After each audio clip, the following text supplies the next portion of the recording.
Hey guys, this is Mohit Kumar Kashyap और आप हमारी सभी वीडियोस अब अनअकैडमी पर भी देख सकते हैं। उसके लिए आपको Unacademy learning app play store से डाउनलोड करना होगा और डिस्क्रिप्शन में दिए हुए लिंक से आप मुझे फॉलो कर सकते हैं, जिससे आपको सभी वीडियोस।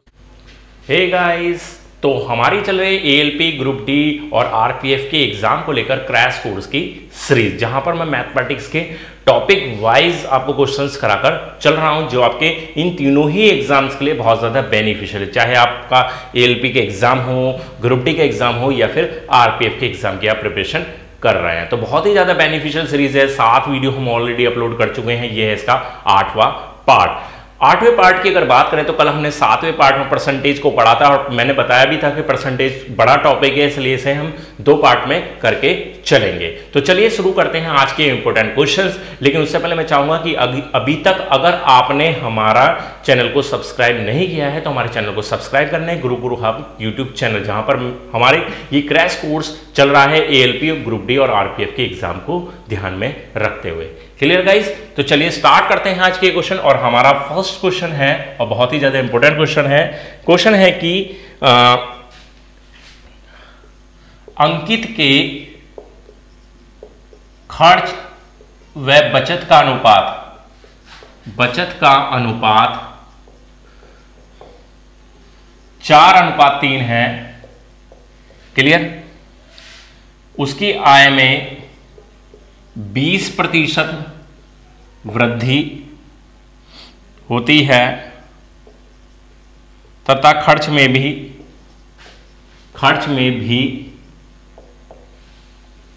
10% की वृद्धि होती है। तो बचत में कितने प्रतिशत वृद्धि होगी, कितने प्रतिशत की वृद्धि होगी? ठीक है, खर्च और बचत 4 और 3 का अनुपात है खर्च और बचत का। खर्च और बचत को अगर जोड़ देते हैं तो बन जाती है इनकम बन जाएगी यहां पर 7। क्लियर? अब यहां पर आय में 20% की वृद्धि होती है, तो अब हम करेंगे क्या कि इसको एक जीरो के साथ बना लेते हैं। 40, 30, 70 कर लेते हैं। क्यों? क्योंकि हमें परसेंटेज निकालने में आसानी होगी। 70 का 20% हम आसानी से निकाल पाएंगे। 40 है या 30 है, उसका 10%, 20%, क्योंकि फिर पॉइंट पे वैल्यू नहीं आती है। क्लियर? तो हमने ये 40 मान लिया, ये 30 मान लिया और ये 70 मान लिया। अब उसने बोला कि आय में 20% वृद्धि होगी, 20% होगा आय का, यानी कि 14 यहां पर आप प्लस करेंगे तो बन जाएगा 84। साथ ही खर्च में भी वो कह रहा है कि 10% की वृद्धि। 40 का 10% बनेगा यहां पर 4 और 40 बन जाएगा यहां पर 44। ठीक है, अब 44 हो गया खर्च, आय हो गई 84, तो बचत कितनी होगी? 84 में से आप 44 माइनस करेंगे यानी कि 40। क्लियर? बात समझ में आ रही है ना भाई? आय अगर 84 है और खर्च 44 हो गया, तो 84 में से 44 घटाएंगे तभी तो बचत पता चलेगी। तो 40 हो गई, पहले बचत कितनी थी? 30, अब 30 से हो गई 40। ठीक, हमें क्या निकालना है? बचत में प्रतिशत वृद्धि। बचत में प्रतिशत वृद्धि, तो 30 से 40 हुई 10%, 10 गुणा 100। क्लियर? और बेस वैल्यू 30, 0 से 0 कट जाएगी तो 100/3, इट मीन 33 सही 1/3% की उसके बचत में वृद्धि हुई है। तो गाइस, बहुत ही ज्यादा अच्छा क्वेश्चन है। इस तरह का क्वेश्चन एग्जाम में पूछे जाने की संभावना पूरी बनी रहती है। क्लियर? तो आप इसे ऐसे करके चलेंगे। चलिए आगे चलते हैं नेक्स्ट क्वेश्चन पर।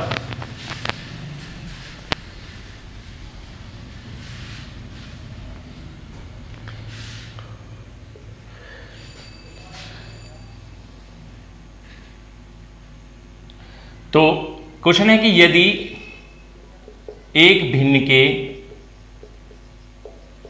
अंश में 40% कमी तथा हर में 100% वृद्धि हो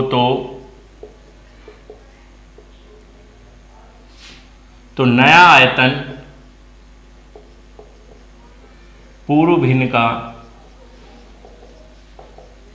कितना भाग होगा? ठीक है, तो पहली विधि तो हम मान लेते हैं x/y ही है। क्लियर? अब क्या हुआ कि अब 40% उसके भिन्न के अंश में कमी हुई, तो 40 कम करेंगे 100 में से 40, यानी कि क्या रखेंगे हम 60x रखेंगे, इसको डायरेक्ट रखना सीखो। और हर में 100% वृद्धि, ठीक है, y है तो 100 + 100 तो कितना हो जाएगा 200y। क्लियर। तो अब ये 0 से ये 0 कट जाएगी और इसे एक काम करते हैं 20 से ही काट लेते हैं, 20 दिया 60 और 20 धाम 200, तो यहां पर जो x/y बनकर आएगा, ठीक है, इसको नहीं, इसको ऐसे ही रहने देते हैं 3x/10y। ठीक है, पहले वाली भिन्न ये थी, अब वाली भिन्न ये है। ठीक है, तो उसमें ये पूछा गया है, क्या पूछा गया है कि नया आयतन पहले वाले भिन्न का कितना हो जाएगा, तो नया कितना हो जाएगा,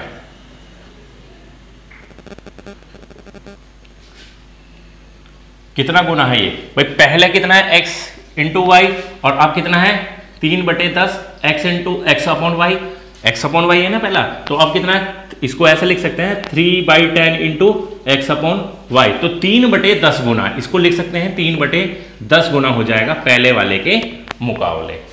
क्लियर गाइस। तो क्वेश्चन कुछ इस तरीके से ये सॉल्व हो जाएगा। चलते हैं नेक्स्ट क्वेश्चन की तरफ।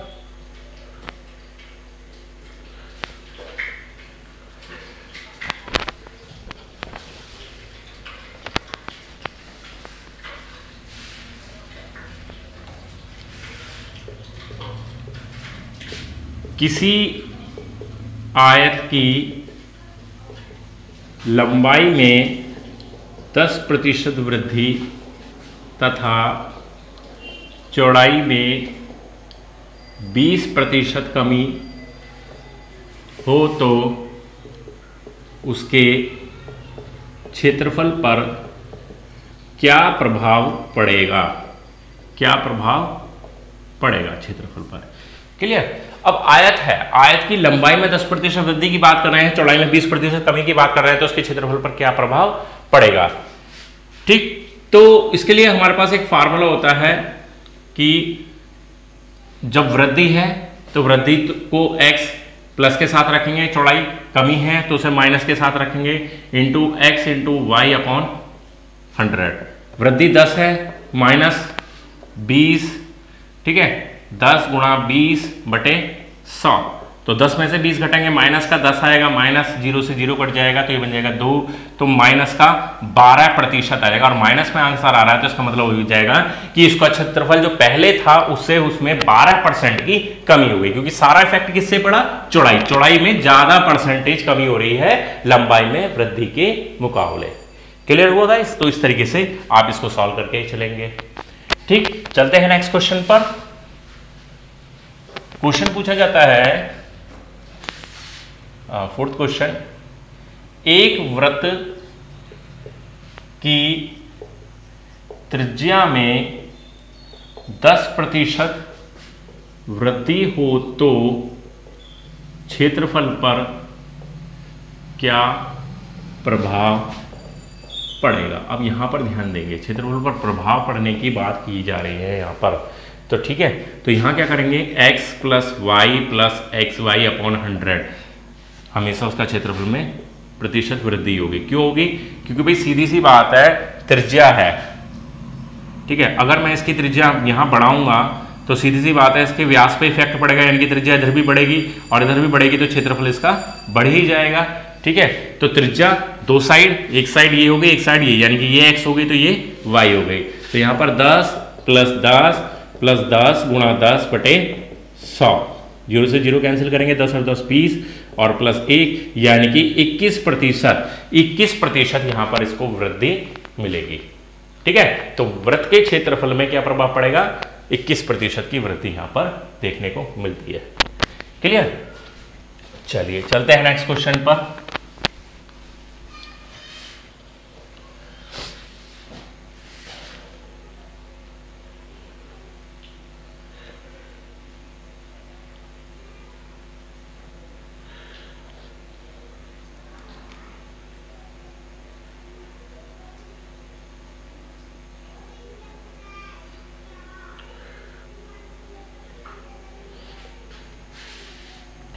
क्वेश्चन है कि समीर अपनी आय का इसको थोड़ा शॉर्ट में लिख देता हूँ, क्वेश्चन थोड़ा सा लेंथी है। अपनी आय का 24% भोजन पर खर्च करता है, 15% बच्चों की शिक्षा पर, क्लियर, और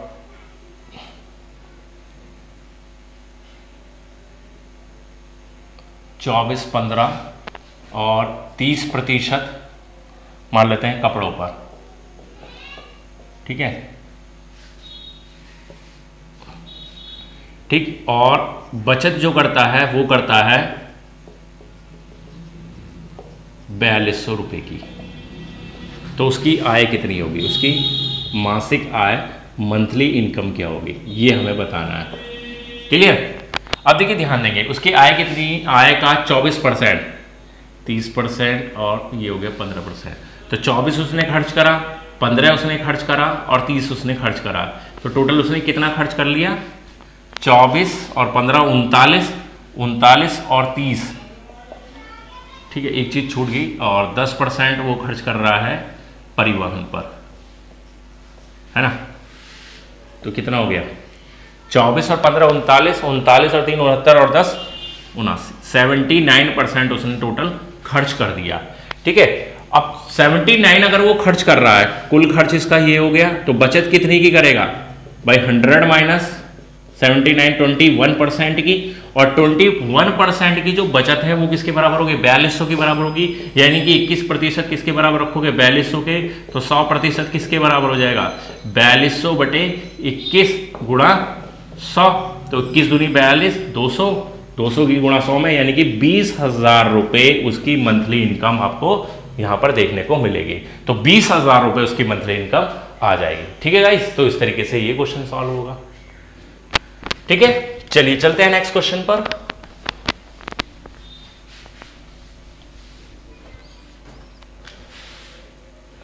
क्वेश्चन है नेक्स्ट है कि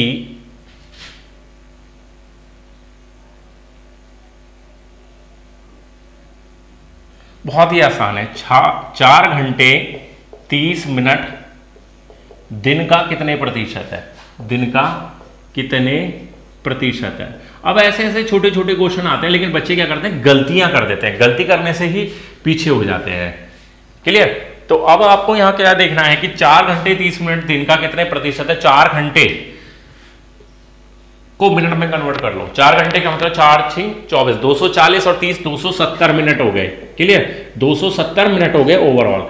और दिन में कितने मिनट होंगे भाई, एक दिन में घंटे कितने 24, और हर घंटे में मिनट कितने 60, और हमें निकालना क्या है प्रतिशत, इसलिए कर दो गुणा 100, 0 से 0 काट लो, ठीक है, 3 दूनी 6 और 3 निम 27, 3 अट्ठे 24, 3 तियां 9, तो ये बन गया 300 बटे 16, 300 बटे 16, 16 एकम 16 बचेगा 14, 16 अट्ठे 128, ठीक है, 18 बार में चला जाएगा, और 18 को भाग करके देख लेते, सही बटे मान सा दे रखा है ना, 16 एकम 16, और ये बचेगा 16 अट्ठे 128, 12 बटे 16, तो इसे काट लेते हैं, 4 तिया 12, 4 चौक 16, तो कितना गया 18 सही 3 बटे 4% यहां पर आपको ये मिलेगा कि 4 घंटे 30 मिनट जो है वो दिन का कितने प्रतिशत है, 18 सही 3 बटे 4%, क्लियर। एक और क्वेश्चन लेते हैं।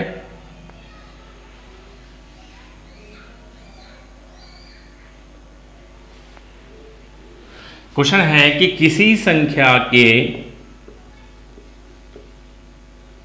28% से 28 घटाने पर 28 ही प्राप्त होता है, तो वह संख्या क्या है, ठीक है, पूछ लिया जाता है।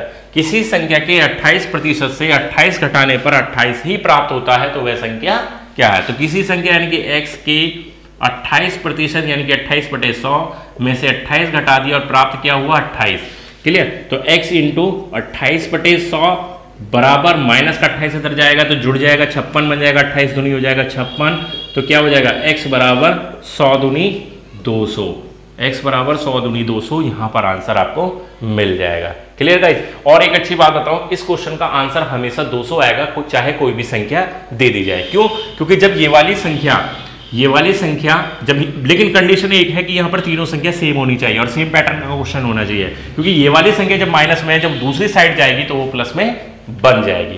क्लियर?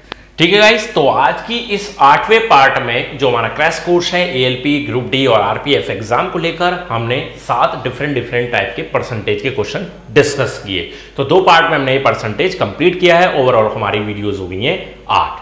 बहुत ही ज़्यादा बेनिफिशियल सीरीज है। आप पहली बार देख रहे हैं तो पहले 7 पार्ट को भी देख लीजिए, ठीक है, और इसके साथ कंटिन्यू जारी कीजिए।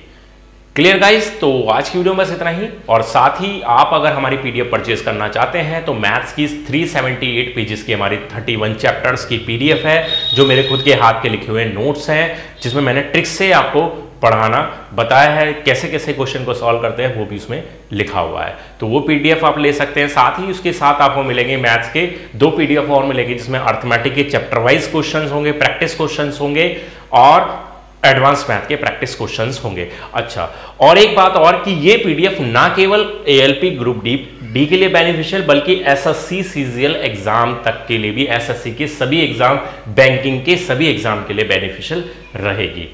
ठीक है, तो आप इसे परचेस कर सकते हैं। उसके लिए आपको पेटीएम पर 8218147309 पर पेमेंट करना होगा, और साथ ही मेरे व्हाट्सअप 8218147309 पर आप कांटेक्ट करेंगे तो पीडीएफ आपको व्हाट्सअप पर अवेलेबल हो जाएगी। अगर आप पेटीएम यूज़ नहीं करते, कोई और अदर मैथड से पेमेंट करना चाहते हैं, नेट बैंकिंग या फिर फ़ोन पे या किसी अदर जरिए से, तो वो भी आप मेरे व्हाट्सएप पे कांटेक्ट कर लीजिए, वहाँ पर मैं आपको अकाउंट नंबर प्रोवाइड करा दूंगा। ठीक है गाइस, तो आज की वीडियो में बस यही आपको परसेंटेज के क्वेश्चंस कराने थे। और वीडियो आपको पसंद आई हो तो वीडियो को ज़्यादा से ज़्यादा लाइक करें, शेयर करें, और आपने अभी तक हमारे चैनल को सब्सक्राइब नहीं किया है तो चैनल को सब्सक्राइब जरूर करें।